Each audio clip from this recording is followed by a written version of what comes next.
ಇಷ್ಟೇನಪ್ಪ 10 ನಿಮಿಷದಿಂದ ಏನೂ ಬರೋಲ್ಲ. ಏನ್ ಬೇಸಬಕ್ಕ ಹೊರಗೆ ಕ್ಯಾರಿ ಕಾಯ ಕುಂತಿದೆ. ಯಾರ್ದು ಬಿಡ್ಲ ನಮ್ಮ ಮಗ್ಗಾಗ್ಲ ಅಂಗಡಿಗೆ ಒಂದು ಪ್ಯಾಕೆಟ್ ಉಪ್ಪು ತಗೊಂಬರಪ್ಪ ಅಂತ ಅವ್ನು ಕಣ್ಣು ತೆಗಿಲಾರ್ದನ ಯವ್ವ ಬ್ಲಿಂಕಿಟ್ ನಾನು ಆರ್ಡರ್ ಮಾಡ್ತೀನಿ ಬಿಡುವೆ 10 ನಿಮಿಷಕ್ಕೆ ಮನೆಗೆ ತರ್ತಾರ ಅಂದ. ಅದಕ್ಕೆ ಯಾರ ತರತ್ತ ಅಂತ ಕಾಯ್ಕೆ ಅಂತ ನಿಂತು ನೋಡವ 10 ನಿಮಿಷ ಅಲ್ಲ 20 ನಿಮಿಷ ಆಯ್ತು ನಾ ಬರೋವಲ್ರು. ಹೌದಾ ಮನೆಗೆ ತಂದು ಕೊಡ್ತಾರ? ಹ್ಞೂನ್ಲೇ ನೋಡವ ಎಂಥದ್ದು ಬಂತು.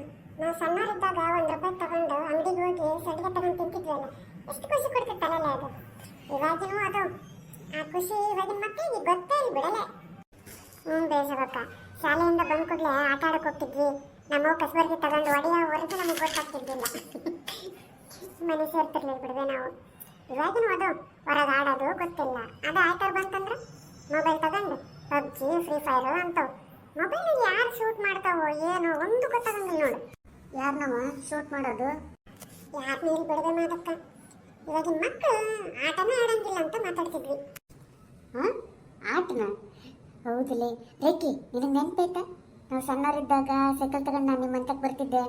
ಎಷ್ಟೊತ್ತಕ್ಕಾದರೂ ನೀನು ಹೊರಗೆ ಬರ್ತಿದ್ದಿಲ್ಲ. ಅವಾಗ ನಾನು ಸಿಟ್ಟು ಮಾಡ್ಕೊಂಡು ರೇಖಿ ಜಲ್ದಿ ಬಾಲೆ ಅಂತಂದು ಗಂಟ್ಲರ್ಕ ನಂಗೆ ಚೀರ್ತಿದ್ನೆ.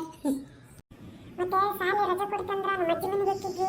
ನಮ್ಮ ಅಜ್ಜಿ ಮನೆ ಮಾವಿನ ಗಿಡ ಇತ್ತಲ್ಲ ಅದಕ್ಕೆ ಕಲ್ಲು ಹೊಡೆದು ನಮ್ಮ ಅವನ ಕೈಯಲ್ಲಿ ಬೈಸ್ಕೊಂತಿದ್ವಲ್ಲ. ಎಷ್ಟು ಚಂದ ಇತ್ತಲ್ಲ ಅದೆಲ್ಲ. ಶೋಭಕ್ಕ, ಇವತ್ತಿನ ಮಕ್ಕಳಿಗೆ ಏನೂ ಗೊತ್ತಿಲ್ವೇ ಅವೆಲ್ಲ. ಒಂದು ರೂಮ್ನಾಗ ಕುಂದಿರ್ತಾವು, ಅಮ್ಮ ಬೋರ್ ಆಗ್ತಿದೆ ಅಂತವು. ಬೇಸಬಕ್ಕ ಎಷ್ಟು ಚಂದ ಇರ್ತಿದ್ವಲ್ಲ ಅವೆಲ್ಲ. ಅವತ್ತಿನ ಕಾಲಕ್ಕೆ 10 ಪೈಸೆ ತಗೊಂಡು ಗೊಂಬೆ ಮಿಠಾಯಿ ಸೊಂಡಿಗೆ ತಿಂದ್ರೆ ಎಷ್ಟು ಖುಷಿ ಸಿಗದವ. ಇವತ್ತಿನ ಮಕ್ಕಳಿಗೆ ದೊಡ್ಡ ದೊಡ್ಡ ಹೋಟ್ಲಿಗೆ ಹೋಗಿ ₹500 ಕೊಟ್ಟು ಕಾಸು ಕೊಡಿದ್ರು ಆ ಖುಷಿ ಸಿಗಂಗಿಲ್ಲ ನೋಡು. ಹೌದ್ಲೇ ರೇಖಿ, ನೋಡಿದ್ರಲ್ಲ 90s ಕಿಡ್ಸ್ ಕಥೆನ. ನಿಮಗೂ ನಿಮ್ಮ ಬಾಲ್ಯದ ದಿನಗಳೊಳಗೆ ಏನಾದರೂ ಆಟ ಆಡಿದ್ದು ಈ ಥರ ಏನಾದರೂ ಮಾಡಿದ್ದು ಏನಾದರೂ ನೆನಪಿದ್ರೆ ಕಮೆಂಟ್ ಬಾಕ್ಸ್ನಲ್ಲಿ ಹಂಚ್ಕೊಳ್ರಿ.